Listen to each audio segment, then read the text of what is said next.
The person that can pull themselves out of bed early in the morning, that person's found something powerful, something more important than that moment of sleep and comfort.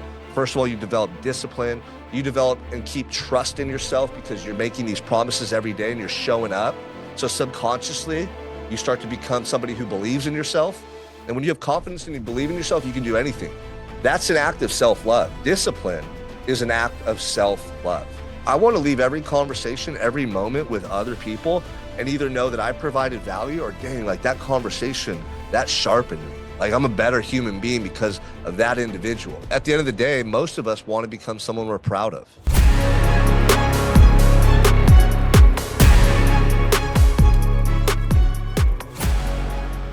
I just love sharing what's worked for me in my life because I came from such challenging circumstances, like broken home, addiction, prison. I've been through all of it, right? So the stuff I learned, it doesn't just sound cool or look cool, it works. Like the things I do, I don't do them for any other reason that it's helped me to massively change my life. And what I mean is I'm happier.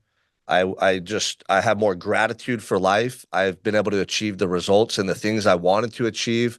I'm no longer battling addiction. I have 12 years of sobriety. You know, I faced life in prison. I overcame that and defied the odds there. I mean, the statistics and all this stuff are not in my favor. So everything I've done, at first, it became like a tool that helped me just to have some clarity or internal peace in really dire circumstances.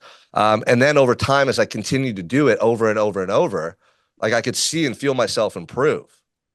And so what I'm talking about is things like getting up early and having a morning process. Working out and sobriety are probably the two biggest superpowers that I developed. And really having faith that that work and effort would amount to something special in my life. And so when we're talking about business, like the same concepts that apply to working on yourself translate into business. Or we're talking about relationships and raising children. The same concepts that we apply working on ourselves apply in those areas as well. In fact, if you're more fit and you have more mastery over your thoughts and daily routines, you're going to be a better husband. You're going to be a better wife or parent. You're going to be a better business owner because it's all about having control over yourself, having better thoughts, better energy, you know, coming into a room and being a leader, being a better example, just all the attributes we develop. So how many of you, I mean, there's a handful of you on this call, and I can't see everyone. Does most everyone here like know my background and my story? Or were you here when were you there when I spoke in Austin by chance? You just like raise a little hand. Like, okay, pretty much everyone. Mike, you know my story, right? Yes. I was just talking with my son Mason, who's 14 the other day. He's my stepson technically, but I've been with him since he's 7. We're very close. And there's 4 things I shared with him that I think apply to everyone to be successful in life. I want nothing more than to set my children up to have the best life possible. And so I shared with him, you know, the first thing I told him, if you want to be successful in life, is start getting up early in the morning and go to the gym with me. And that's one of the most important because when you get up early at 4 or 5 o'clock in the morning, like you're tired, you want to sleep, it's dark out, your body's just like telling you, your mind's telling you to stay in bed, it feels comfy and cozy. The person that can pull themselves out of bed early in the morning, that person's found something powerful, something more important than that moment of sleep and comfort. And that's the reason why they're getting up. That person has become very clear on a why that's attached to a compelling vision. And that's why they're getting out of bed. You know, the first 2 things that we need to have in our life to be successful long-term is a clear vision and a powerful why that's going to drive us each and every day, no matter what we're facing. Right. And so a man or woman with a powerful and strong enough why is always going to find a how. The person that don't get to where they want to go in life, it's because they quit and give up. They second guess themselves, you know, or there's nothing that's really pulling them, something that's really important enough to keep going in those tough times. So that's the first component, right? Getting up early like that and then going to the gym, like you can detract from that person's action. Like that person, they're going somewhere. They figure something out. They have an agenda. They're on some type of mission. Why else would they be doing this? Dude, if I didn't know where I was going in the future and it wasn't important to me and I didn't learn from my past mistakes, I'd be sleeping in. I'd wake up and just eat pancakes and chill, right? But those decisions wouldn't get me to where I want to go. So then going to the gym and doing a very difficult, challenging workout, I haven't found not one thing that even comes close to being such a powerful catalyst in my life that will sharpen me in a number of ways. Number one, talk about discipline. and commitment. Like that's one of the key pillars of success in our lives. The person that can continuously do things that may be difficult or challenging, but we know is good for us long term. Like that person is going to get somewhere in life. How do you develop that type of discipline? Well, you do the difficult things, you do them consistently. In order to do that, you have to have that why and that vision, right? Because it makes sense. If I was just doing something hard every day, like I used to do back in the day, like climb trees and carry logs and do manual labor, dude, that wasn't getting me to where I wanted to go in life. So it didn't make sense. That's why people start to get resentful. They get jaded. They're irritable. They're not bringing good energy into life because those daily actions don't align to where they actually want to go. So for me, the gym's a tool because I want to build my physique up. I know it's building my mindset up. It's creating more energy. It's helping me to purge those negative thoughts. And so there's a lot of benefits from the gym. First of all, you develop discipline. You develop and keep trust in yourself because you're making these promises every day and you're showing up. So subconsciously, you start to become somebody who believes in yourself. And when you have confidence and you believe in yourself, you can do anything, right? Most people do the opposite, though. They hit snooze, they skip the gym, and they do that every once in a while. And they don't realize how damaging that is to your subconscious and your belief in yourself. Then you're lifting heavy weight or running or sweating or doing these difficult things in the gym. And at the end result of that difficult endeavor is a sense of pride in who you are, a sense of accomplishment. What you're doing is you're showing yourself directly that you love yourself, that you want to become better. You're investing time and energy in doing these difficult things to grow into this better version of yourself. That's an act of self-love. Discipline is an act of self-love. Okay. Now, people that neglect themselves, they make the comfortable, easy choice now at a detriment of who they're becoming later. They do not love themselves. They think that pleasure-seeking behavior is love. It's not. It's self-sabotage. It's different. They're wounded. They're trying to numb the pain. It's way different. So a lot of what I teach, yeah, fitness is a catalyst, but a lot of it is internal. It's mindset because that's where it all starts. And so the thing about the gym as well is each and every day you can see and feel yourself improve, which is the coolest thing. Like a lot of times I go in the gym and I lift more weight for like one extra rep, or, I do like 12 reps instead of 11 of a weight I'm normally doing. I'm like, wow, I'm a superior version of myself today than I was yesterday. And I can continuously do this, meaning every day I show up here, I can get a little bit better each and every day. And that compounds over time. So not just the physical things and the belief in yourself and the discipline, but have you ever woke up in the morning and you're just met with a lot of like negative thoughts or stressful thoughts, right? If you own and operate a business, I can't tell you how many times I've woke up and I think about the million things on my checklist. Or, it's a slow month in business and we got expenses and we got numbers we got to hit. I got people to lead and all these thoughts. I'm like, oh my gosh, like what's going on? It must be a full moon or something, right? Like the energy here is crazy. And so I get my butt to the gym and I just put my headphones in and I start crushing my workout. And suddenly what happens is I start to see solutions to those problems. I woke up and I just could focus and think about the problems. And when I did that, and that was my train of thought, the next thing I experienced is anxiety, stress.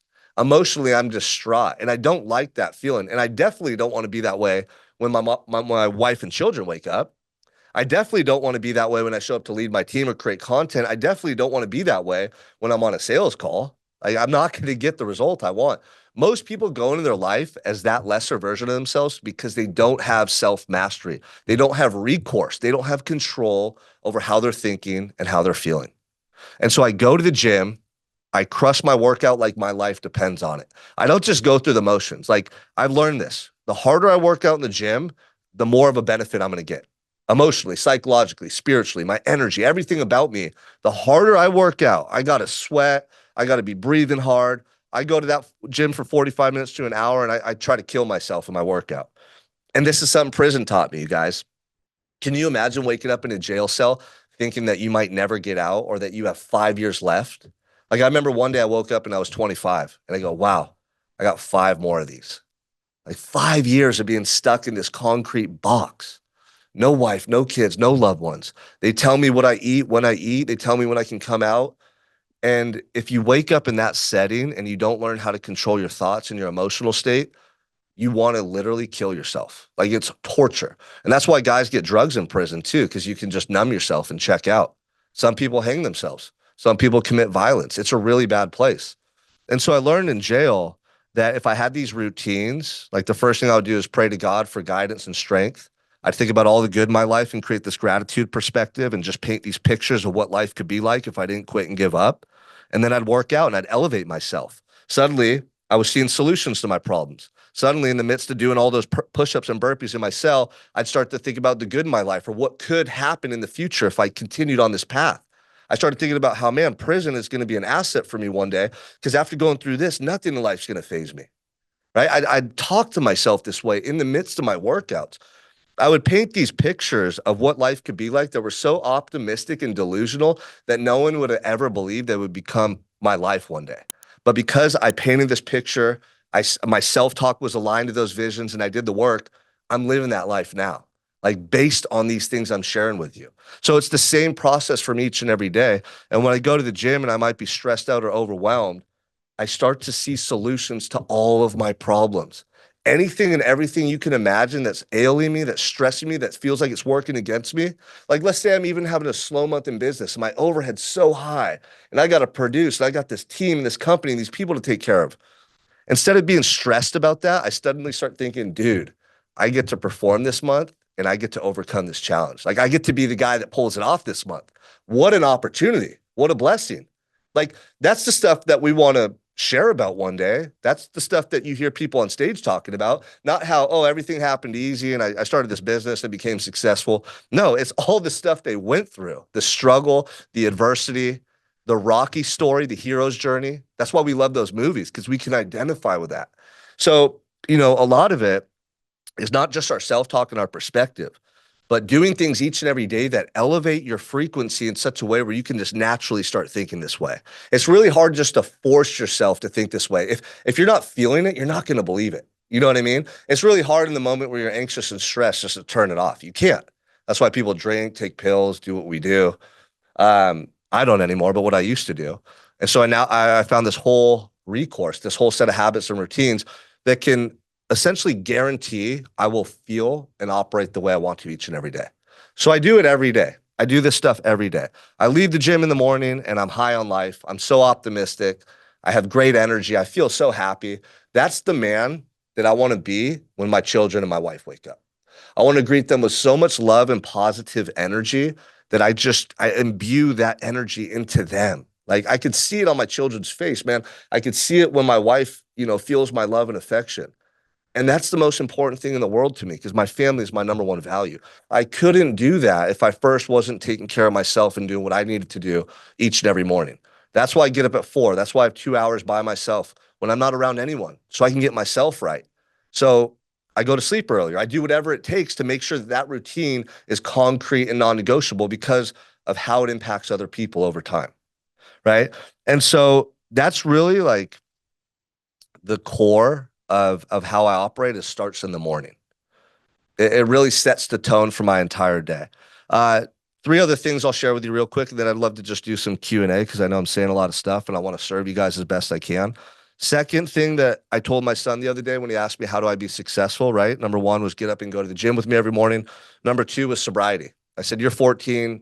A lot of kids are going to be trying weed, drinking, there's parties and stuff. I said that the person that can maintain sobriety has an advantage on the entire world because they have an advantage on themselves. They will develop more self-control, more emotional control. They will have more personal development and emotional and mental maturity over time. And this is what I believe too. The moment I got sober, I could hear God's voice in my life. Before I was 23, I didn't really know if there was a God.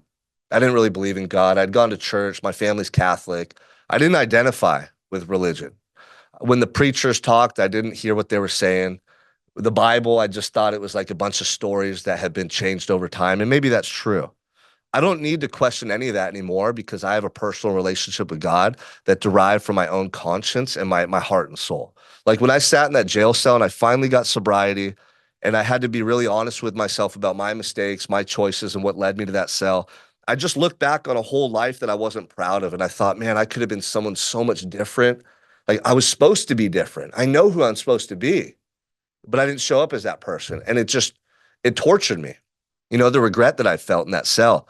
And I made a commitment, in that moment that I was going to dedicate my life to being the best person I know I could ever become in every second and everything that I do. It was something internal. It was this deep internal commitment and promise I made to myself.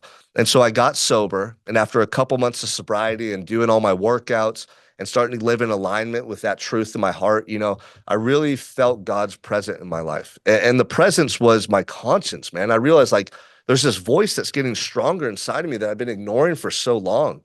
And it was always calling me to do the right thing, to make the right change. Like it was my roadmap in life. How crazy is that? I was like, wow, all I have to do is listen to this voice, trust in it, give my best effort, all my faith, all my courage, all my conviction. And it's always leading me to go to better places in life. And from that moment forward, I started believing that God had intervened in my life for a purpose. It was divine intervention that was going to save me from an accidental overdose, save me from a life of misery, get me away from all those toxic relationships, and allow me to live the life that I was supposed to live. And from that moment on, every morning, I say a prayer for thanks. I ask for strength and guidance. And God has worked a miracle in my life because I get the answers directly from that source. And I feel it here. When you get a thought that's pure and genuine and real, that you're supposed to act upon that thought. It's different than a craving. It's different than our own ego. It's different than what we want. Sometimes it's a difficult choice. Sometimes it's not what we actually want, right? And I just committed my life to trusting in that voice and following that path.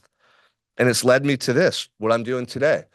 I never would have been here if I didn't get sober and I didn't turn my life over to God. So the reason I'm such an advocate for sobriety, number one, I had a lot of family members die in overdose. I had a lot of kids that I went to high school with that we went out and drinking and partying, and they went home and accidentally took a pill or did something. They didn't wake up. Like I lost a lot of people on this journey. I don't know how I made it to this point. The amount of drugs and alcohol I was putting in my body, thank God fentanyl wasn't on the streets back then. Like I would not be here. I would accidentally overdose 1,000 times because I was so damaged and angry and upset, and I hadn't let go of a lot of the pain from my past. So sobriety it's personal to me because I see so many lives ruined. But on the other end of the spectrum, not just like escaping the misery of what that life has, but the person that really wants to excel and exceed in life, when you have a clear mind, when you are sober for long periods of time, you connect on such a deeper and different level when it comes to purpose, when it comes to creative ideas, when it comes to seeing all the angles and the next moves in your business and your life. It's incredible what happens. So I'm an advocate for that for those reasons. The last two things I shared with Mason, and this could apply to you guys too. I mean, everything I'm sharing, but read books every month, like read a book every month and really study it. I know a lot of people are like, I'm going to read 100 books this year. And I go, okay, like, are you really going to absorb all that information and apply it to your life at a high level? Like, I'd rather read 10 books this year and study the F out of them and absorb them and implement them and teach them, because that really becomes ingrained into my thought process, my belief system, and I can enact real change. So I sit down every morning, I read 10 pages. I underline sentences, I study them. I'm getting in Google to research certain facts and ideas that it sparked for me, sending out messages to people based on what I'm reading. And then I'm always teaching it on my coaching calls. So every book I read is strategic, whether it's mindset, personal development, business, all this stuff. But then I want to be like a student. You know what I mean? I want to study the greats. I want to study all these people that have had success, past and present. And success leaves clues. Right? So reading should be a habit that everyone has. Don't just read to read and say, I read 52 books this year. Cool. Like, I want to see the results of what you've absorbed and information you've got. Last one I told Mason, be careful who you spend your time with. The hardest thing too is like when you're changing, people don't understand you and they're going to judge you. Chris, you might have experienced this. You went from being 100 pounds heavier and not doing anything to now running marathons. And like, sometimes that makes people kind of question you. And you might notice like old friends start to distance themselves. Even people at home, your spouse might go, hey, why are you losing all this weight? Like, I loved you the way you were. Like you got a side chick or what? Right? They start tripping out a little bit sometimes. I see this happen in relationships. So, be mindful of that. You got to do what's right for you. And over time, the people that are supposed to be in your life are going to love you and accept you. But make sure, and you're all here in this mentorship, so you understand this, be around people every day that truly sharpen you. Like, I want to leave every conversation, every moment with other people and either know that I provided value or dang, like that conversation, that sharpened me. Like, I'm a better human being because of that individual. And if we consistently do that, relationships are so important. The right relationships over time will drastically change your life. Drastically. The wrong relationships will definitely hold you back and sabotage your potential. So, this is something that I talk about a lot. It's mindset, it's personal development, it's habits. I want to live the ultimate life, and I don't just want to have a successful business. I don't want to just be fit. I don't just want to have a family. I want to live the ultimate life, and I want to see everything and everyone around me thrive. And so it's the mindset and habits that make that possible. Because if I'm not strong, if I'm not dialed in, if I'm not in alignment, I'm jeopardizing everything else. So what I'd like to do, like, I don't know how much more time we have, and I could ramble on forever because I just love these types of discussions. But does anybody have questions about their daily routines, stuff that's affecting you and maybe your mindset or maybe your health? Like maybe you just want to lose a little weight. Or you want to know what foods to eat. I'm an open book, and you can ask me anything and everything right now, and I'll provide as much of my opinion or guidance as possible. So I guess I have a question. Especially when you're like, let's say working out, trying to find that routine and get into a rhythm or whatever, just like everybody, I'm assuming you had days that like, I'm not doing this. I can't go work out or whatever for the sake of like just mentally you're not there. Some days I'm sure you overcome it, but then some days I'm under the assumption that you didn't go. Like what helps you overcome that? Because I mean, there's also probably a limit where you don't want to disregard something that's deeper than the surface of, I just don't want to go to the gym today, or there's something much deeper level of I need to address this before I just continually push this underground. Does that make sense? Yeah, I mean, you got to learn about yourself. Everyone's a little unique and different. What I would do in that moment is go, okay, number one, why don't I want to go to the gym? Like, what's really ailing me? And whatever response comes up, like, ask yourself again, why? There's a book, I believe it says start with why. When you ask yourself why a couple times over and over, you can get to the root cause of what's really affecting you. But number two, also ask yourself, okay, based on this decision, am I going to be proud of myself at the end of the day? And is this the best woman that I want to be? Like, how does she make decisions? How does she operate? Because a lot of times in those moments of resistance, there's an opportunity for growth. Most times, in order to get to where we want to go in life, we have to evolve into a person who thinks differently, who has different habits. That's the man or woman that produces those big, badass results we want in life. So you got to understand, like, okay, in this moment, am I just making an excuse and being lazy? And is that the person that's going to create the life I want?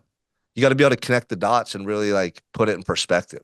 That's what I do every day. Even if I'm at the gym working out and I'm like going to cut out on a set early, I go like, well, when I look back on the end of this day, am I going to be proud of that decision, or would I be proud if I do an extra long set and make this even that much harder for wanting to tap out? And that's what I said earlier. Like when it comes to your conscience is unbiased. It's always going to tell you the truth about who you want to be.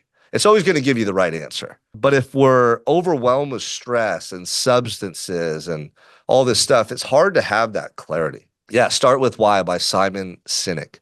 So does that help a little bit? It does, yeah. I'll just like give an example because a couple of years ago, I attempted my gym that I go to is a bodybuilding gym. So seeing everybody there doing bodybuilding, I was like, okay, at some point I should just try this myself because I'm seeing my friends and other gym friends doing this, and it's hard work, but I want to try the dedication. But after 6 weeks of prep work, like I was 100%, I was like, I can't do this. Not so much for the work ethic, it was just my mentality. I was like, I would still be like 3 months out from doing an actual show, and like my mental health is plummeting.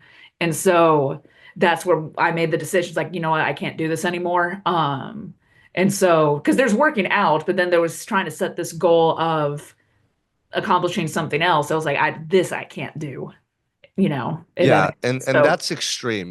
I don't like bodybuilding for that reason right there. Like when I work out, it's a personal thing for me.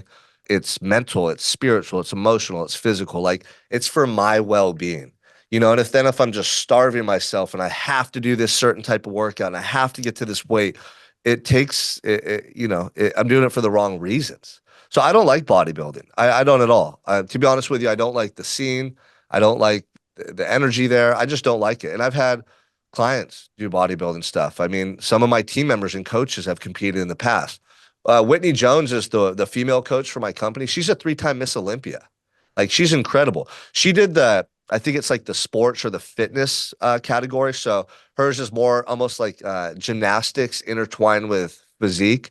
She looks very fit. She is fit, but she's doing like cartwheels and backflips and all this crazy stuff. That's her thing.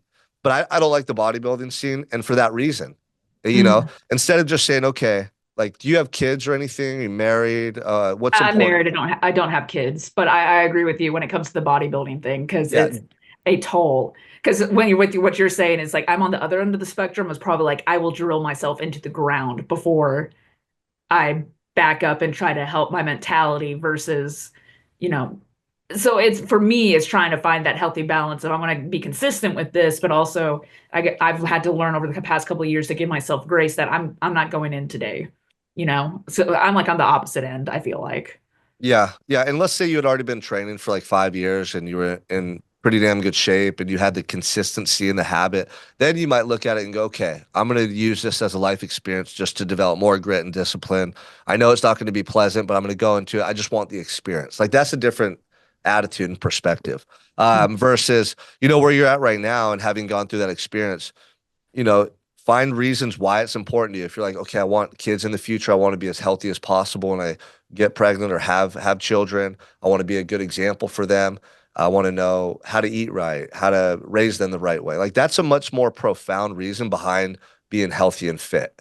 And with something like that, you're more likely to stick to it long term because again, you know why you're doing it and it's important to you and it makes sense. And then you might go to the gym 3 or 4 times a week and you eat pretty clean and you develop a sustainable approach to your health and fitness, which for most people is really important. Like that's why 75 hard is good, but it backfires too because what do people do after that? Like they don't know how to find that middle ground. So Mhm. what I teach people is number one, I meet them where they're at, take into consideration all those factors that you and I just kind of discussed, and then set them up on a plan that's going to incrementally strengthen them and build them up over time.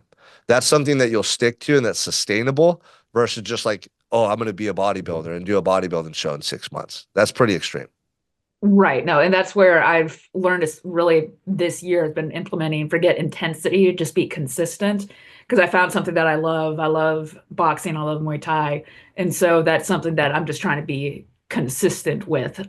Because I've noticed over years and years, I've been in athletics to an extent all my life. And so just calming myself down, like it's okay not to be so intense this day. Let's just be consistent. Yeah, I love it. I love it. And you learn a lot about yourself just by trying things. You learn what you like and what you don't like. One of the best things I think we could do is just have an open mind and be willing to try stuff. So the fact that you tried the bodybuilding route is good because now it taught you what you don't like and it's helping you to kind of find your process. Okay. Anybody else with specific questions right now based on some of the stuff we're chatting and we're discussing? I have a question for you, Sean. You said Yeah. something that really struck me. You said that discipline is an act of self-love. Can you share a little bit more on your thoughts on that? Yeah, I mean, when you get to the end of your life, you're not going to look back on all the times you gave in to temptation and cravings and feel proud about that. You're going to look back and be like, damn, that's not who I want to be. That's what I believe because I sat in a jail cell and all the decisions I made that were like that, I regretted them. At the end of the day, most of us want to become someone we're proud of, you know? And so oftentimes, in order to become that person, there's sacrifice involved, there's commitments. We have to do things that are difficult. Like think about the best marriage you could ever have. Is that easy? No, it requires effort. It's like challenging at times. What about raising kids? Is that easy? No, it's difficult. Like you get up in the middle of the night and change their diaper. You have to go pick them up at school if they get in trouble. Like they have knucklehead friends. Like there's all these things.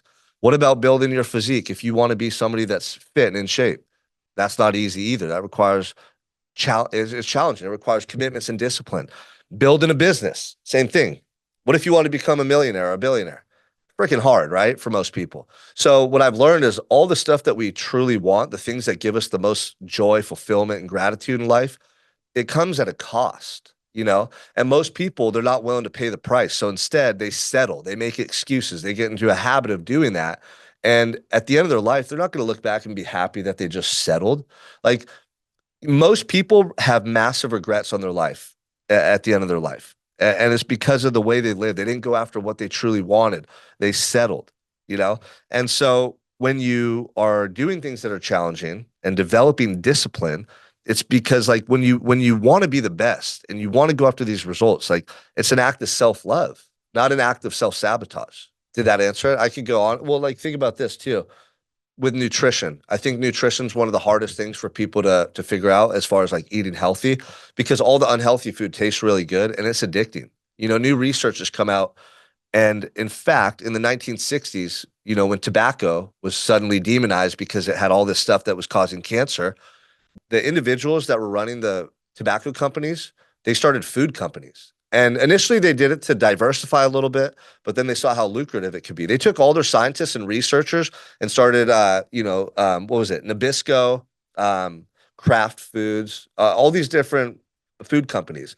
And their goal was to find an addicting and create an addicting food. They didn't really, I don't think they knew how detrimental it was going to be to society over time, but they came up with the right amount of fat, sugar, and sodium to create a highly palatable food. So like these foods are very addicting. It's addicting because you get this dopamine release and like that process. It's the same thing as drugs.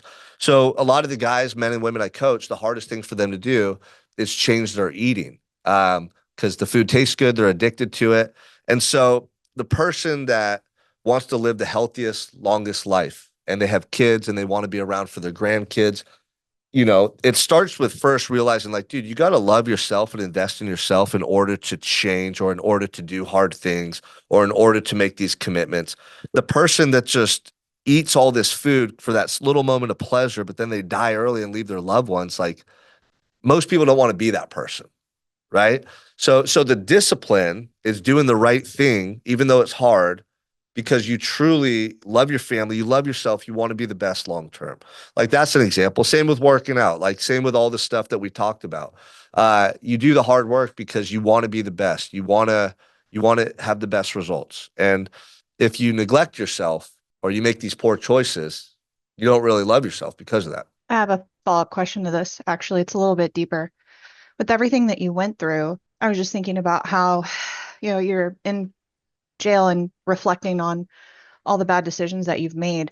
How did you get to a point of forgiving yourself, giving yourself grace, and learning to love yourself? Yeah, that's acceptance, and then doing things every day that made me feel proud of who I was. So I had a lot of, I never was a person that like hated myself or belittled myself. Even when I was struggling and partying, I was wild. Like I never looked down upon myself. I was just doing what I was doing. I went to prison for something I didn't do, first of all. So I knew I was innocent. The main thing I felt ashamed of and guilty about was just the way I lived my life. Because I was like, damn, dude, I could have been so much better than that. My life's over, and that's what I showed the world. Like that was the worst feeling. Knowing that I was capable of more, but I just held myself back. And I realized I had to forgive my parents. I had to let go of the past.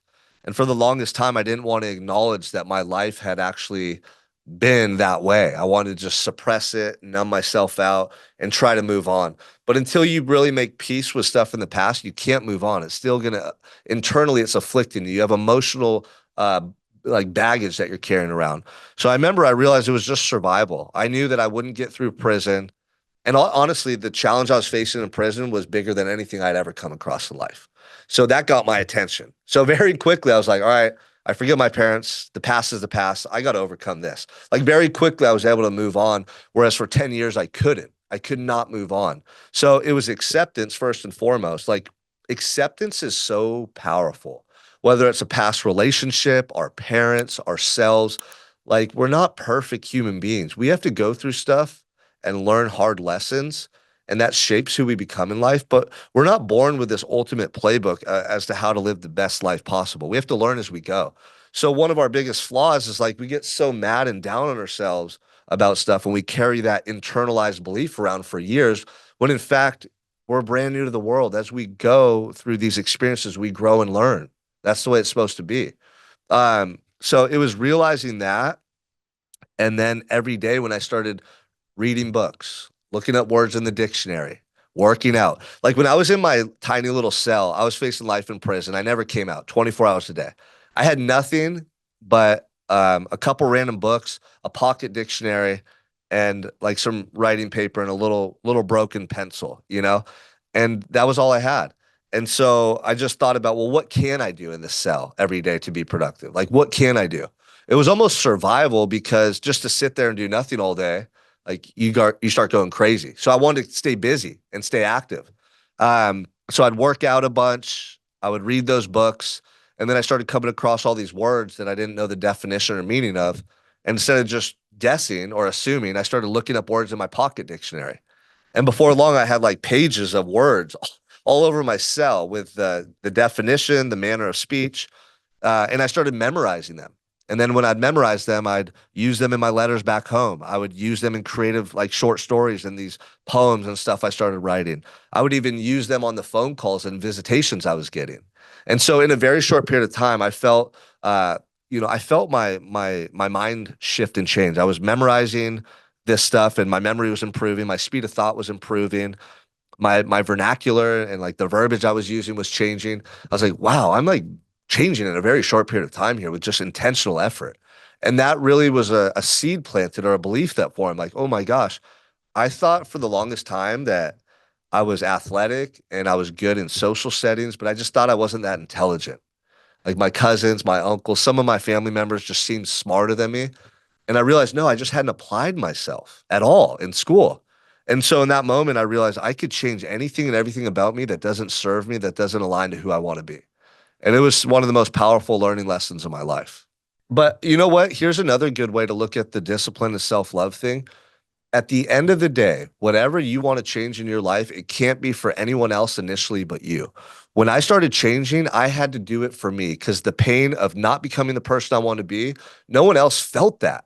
None of my friends that convinced me to hang out with them, my parents, nobody that like I engaged with or spent time with growing up, they didn't feel my pain. I was the person that felt it. No one was sitting there in that jail cell facing life in prison. I was.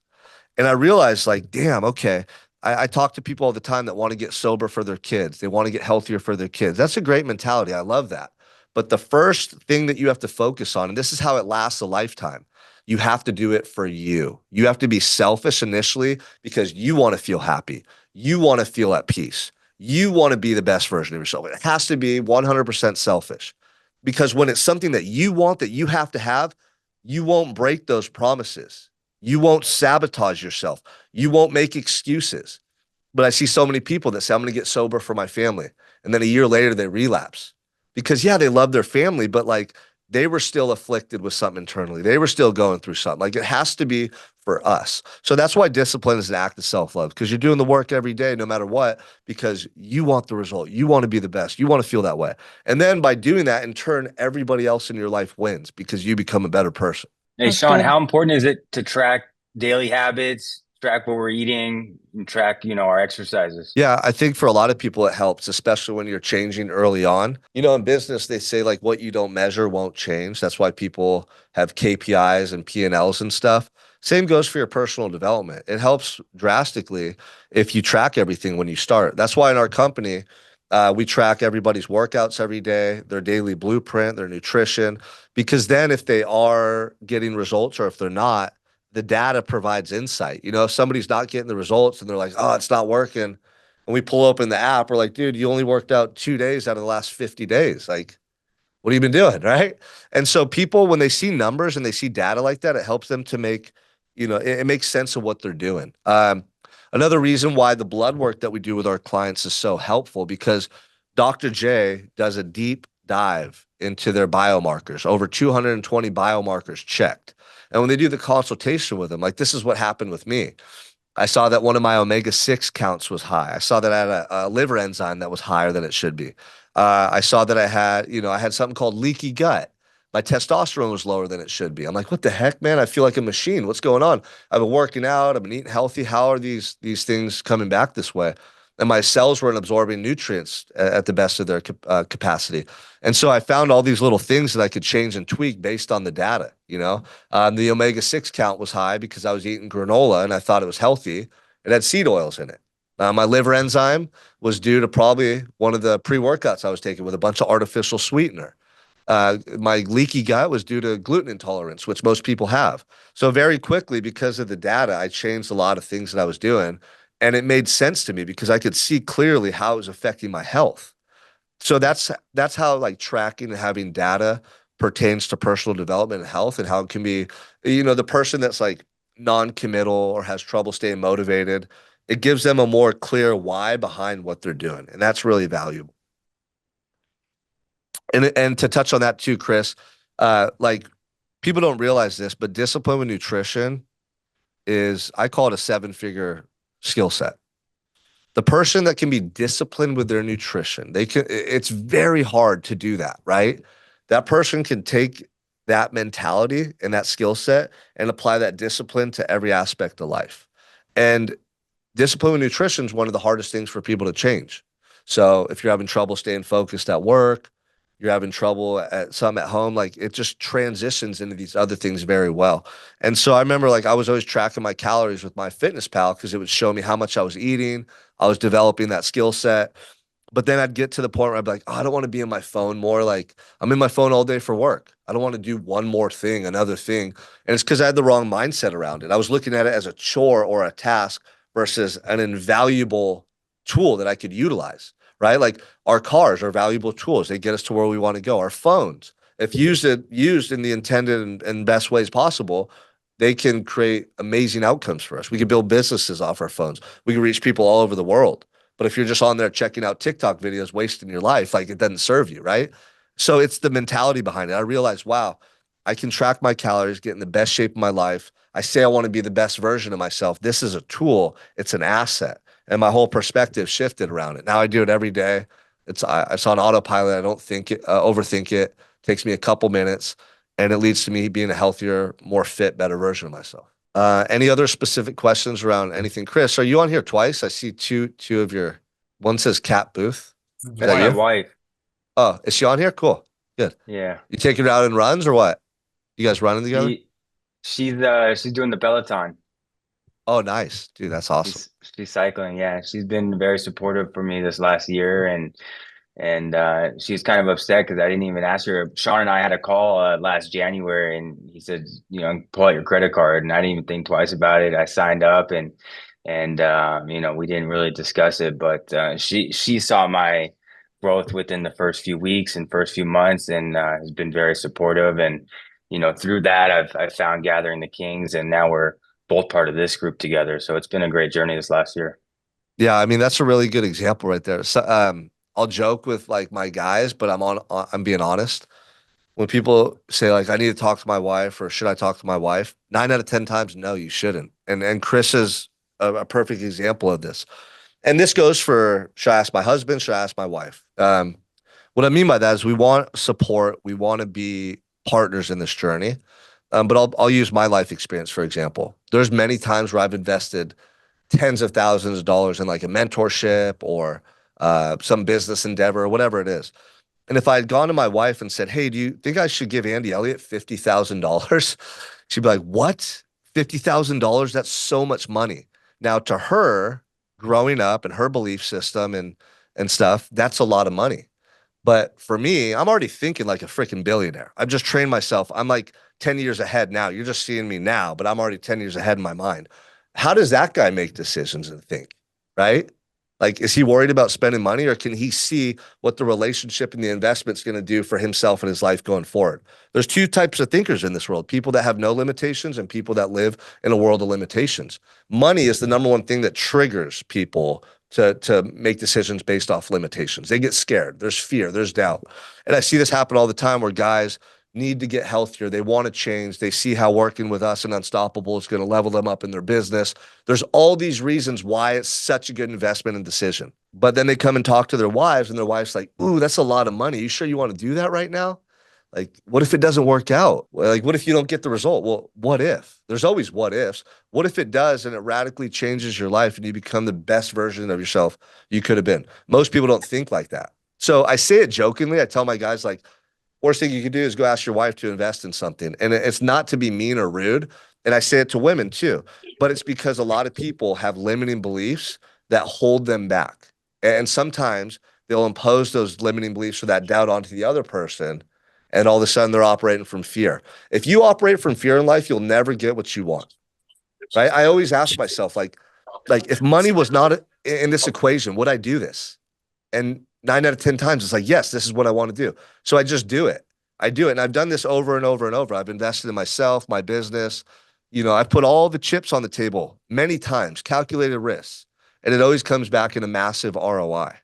And so that's the way I operate. And I know that most people, they need to shift their mindset and make decisions based on who they want to be, not the way they've been making decisions, because that's going to keep them stuck as to who they've been. And I got to facilitate that. So as a coach, I have to have that discussion with them on the call in a way where it makes sense. Like with you, Chris, I guess it worked because you're here. So look at, wow, 100 pounds down, running marathons, changing your life. Like I hope you've also, had a positive effect on your wife and like your family, like a healthier life for all of them, right? And that wouldn't have happened maybe if you thought about it or you waited. It just wouldn't have. And I know that. So everything I do is like when I talk to you, Chris, or any man that I work with, I think about their wife. I think about their children. I act like that's my family. And who do I need to help Chris become to give them the best life possible? This is how personal what I do is to me. I still remember all those moments growing up where I had so much pain and tears and heartache around my parents and the stuff that I didn't get to experience or have that I needed as a child. So not only am I going to give my wife and children the best life possible, but I know that pain so intimately that I want to eradicate it from as many families as possible. And not to say, Chris, you were bringing that pain upon your family, but I just know that if you become a superior, best version of yourself, the beautiful life that you can create for them. Like that's always in my mind and in my heart when I'm talking to people, when I'm creating content. It's that intentionality right there. Yeah, before Unstoppable, I had journaled a little bit. I worked out a little bit. I cut back my drinking, but it was never all consistent at the same time. And then I just, made that commitment on that phone call, and I just saw the change. Doing small daily habits every day. Writing every day, reading 10 pages, working out, tracking my food, and I like how you preach about, being sober, being the best husband, being the best father. It's not just about getting in the gym and putting on muscles. It's changing, your whole life. Yeah, yeah. And there's three things that really help guys when they come in the program. And you just said it. Like you have a detailed plan that you can follow that makes sense, that you can execute for the long term, right? We have to have a detailed plan. What workouts you doing each day, what time you working out, what are you eating? Like the more detailed, the easier it is to follow the plan. And then you can kind of just effortlessly follow it. Like this is what I'm doing today.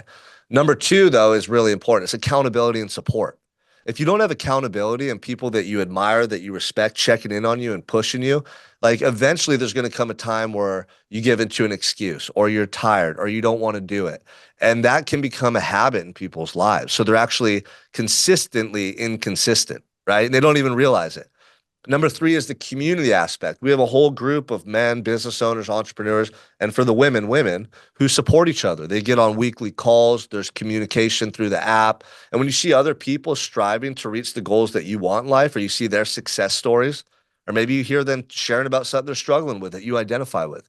Now you're a part of this process that's so much different than you just trying to get healthier, you just wanting to change. Now you have like this very detailed, committed process where you're getting support and guidance in abundance. And that's why our guys, our men and women are so successful because they have all those elements. Sean, we we've got got, about what? 5 minutes left. Yeah. Good question that I have for you is for the people that are looking to make a change in their nutrition. What's the lowest hanging fruit that you would offer for them to get started with? As far as working with us or just advice? Just advice. Yeah. I mean, cut out processed foods. I mean, if you could just stick to whole foods, then you're going to be a healthier, better version of yourself. You're going to feel more energy. Over time, your cravings for crappy food will go away. You'll have more clarity. Like the food that we eat is so important. Did you know that 80% of your immune system is actually located in your gut, in your intestines? And 70 to 80% of the neurotransmitters that your brain releases derive from the gut. So when you have this epidemic of people who are anxious and depressed and mentally distraught, it's because largely due to the foods that we're eating. They're poisoning us. 40% of teenagers are reported to have a mental health disorder, a diagnosis. Teenagers, 40%, that's almost half. Now they're on their phones a lot. There's a lot of issues, but a lot of it has to do with this crap food that people are eating. If you go to the schools, they're feeding Doritos and Sunny Delight and all this bad food, these foods that have dyes in them. These dyes, like they're linked to things like cancer and mental health disorders. So cut out the processed foods. Cut the processed foods out. When I say whole foods, think about what you could find 200 years ago on the planet, 300 years ago. Animal foods, right? beef, chicken, fish, eggs, milk, fruits, vegetables. At first, it's going to seem like a super boring way to eat if you've been eating all this tasty, highly processed food. But over time, your palate changes, like your cravings for certain foods, and it's going to lead to you losing weight, having more energy, having better mental health. And not just that, but if you have children, you're going to be a better example for them and setting them up for success. So, I mean, for me, I've been sober 13 years now. I quit dessert 3 years ago. I make these decisions in my life because it's going to lead to me being a better version of myself. I don't sit around all day and think, oh, I wish I could have dessert. Like, I don't even crave it. I don't think about it at all. I love the way I feel. I have so much energy, so much clarity, so much gratitude, so much fulfillment. And it's based on making those decisions. Like, remember earlier when I said discipline is an act of self-love? That's what I mean. I wouldn't feel the way I feel today if I didn't make those decisions and follow through with discipline. I wouldn't even be close. And if I truly want to be the best for my family, the best coach, the best speaker, it starts with me. So yeah, the nutrition, just whole foods, man. Whole foods is going to be the best way. And it's really hard to overeat like chicken and rice. Like after eating chicken and rice for lunch and maybe a little bit more for dinner or whatever, like you don't crave more. You crave more cheeseburgers, chili dogs, cake, ice cream, soda, because it's so addicting. When you eat clean for a while, you stop having those cravings to overeat.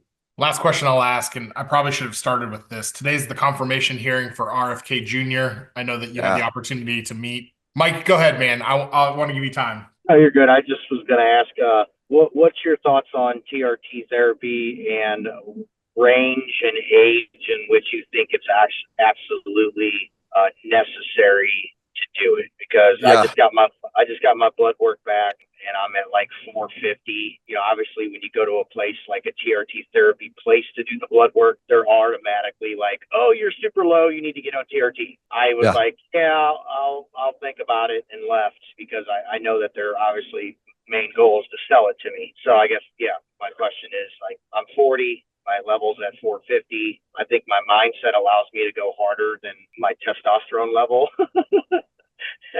But I do. Yeah, that's a good question. I mean, I had mine checked 8 months ago and I was at 500. And so I had a conversation with my doctor. Just like you, I felt amazing. I'm super driven. I feel great all the time. You know, I had a good physique, low body fat. Like, I'm like, dude, I'm in the best shape of my life. And he goes, TRT is not just for your physicality. In fact, it has more to do with how your cells function and your cognition. So when your hormones are not optimized, your cells cannot fully absorb nutrients properly. Hormones are the gatekeepers for your cells and how they function. For men, predominantly it's testosterone. For women, it's progesterone, a little bit of testosterone as well. You know, and so like for women too, I had my wife's blood checked and her progesterone was super low. And that correlates with high stress, anxiety, a little bit of mental health stuff. Women's hormones are more complex. I mean, they have their cycle and then they have babies too. My wife had 2 in a row. So her stuff was all over the place. And Dr. J's like, dude, if her hormones are optimized, she'll feel just so much happier every day, so much more at ease. And same with men. So if you're talking about like longevity, if your TRT is optimized, you're less likely to get cancer, less likely to have things like dementia. Your cognition is not going to decline as you get older. And nowadays, most people's testosterone is super low, like between 2 and 500.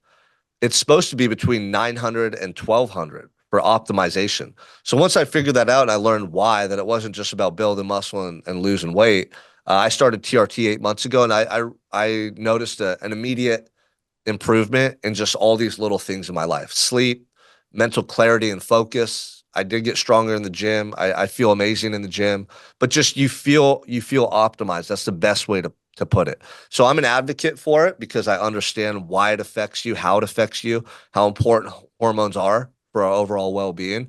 And that's one of the things that we provide for our clients. We provide supplements, the best quality supplements that you can get from a pharmacy Dr. J sources them from, not the stuff at GNC in these stores, because it's super low quality, not regulated by the FDA. Peptides, which are really good for optimizing your health, gut health. Like that's how I fixed my leaky gut and reduced all this pain and inflammation throughout my body. And then things like hormonal replacement therapy for men and women. So for me, like I want to live to be 200 years old, and that's not a joke. I'm doing everything I can now. I'm going to do stem cells. I'm going to do everything that's cutting edge that they don't tell you to do in the traditional doctors because they just want to give you a pill, a pharmaceutical pill, so they can make money off you. I'm going to do everything and anything I can to have the healthiest, best quality life because, dude, I'm on a mission. I want to literally make a massive impact on the world. I need more than 100 years. I need 200 years, man. I got a late start. I didn't get out of prison until I was 30, so I got to make up for lost time. But yeah, I'm a strong advocate for it. We provide TRT for, I think, $150 a month for our clients. So some clinics, it's like $300. We do a test for $75, see where you're at, and then provide you with the proper dose for $150 a month, I think. And there's a noticeable difference in how you feel and operate. So yeah, that's that. What were you gonna say about RFK too? I know today's his day where he got confirmed. I'm fired up. I see a lot of good changes taking place. I think that's one of the most important ones. Informing people about health and how to really what they can do at home with their nutrition, just habits to live healthier, better lives without relying on pharmaceuticals and having that stuff pushed on us. So I'm fired up, man. I just want everyone to win in life and have the right information to do so. Yeah, my question was going to be like, how excited are you that voices like RFK are back in the national spotlight, highlighting the importance of the health and the nutrition and some of the systematic things that have been put in place that need to be taken away? Yeah, I feel like we have somebody in charge who actually cares and has common fucking sense versus people that just want to make money off us. Like they don't care if your kids get sick and die, they benefit from it. It's a really corrupt system that's taking place. And so I'm excited. I mean, I met him, I heard him speak. He said, I do the same thing every day. I get up, I hit my knees and pray to God for another chance to change this epidemic in our country and save these sick children. I go to an AA meeting and I work out. I do that every day. I was like, dude, that's my dude right there, right? He's been through some stuff. So those are the people that usually become the best leaders and they're the most genuine. Awesome. Sean, we appreciate your time so much. I know that we've got you on the schedule for later on this year as well, but just appreciate what you and Dr. J are building at Unstoppable 365 and excited. Yeah, thank you for having me here. I hope that it was valuable for you guys and everybody have a great rest of your day. Thanks.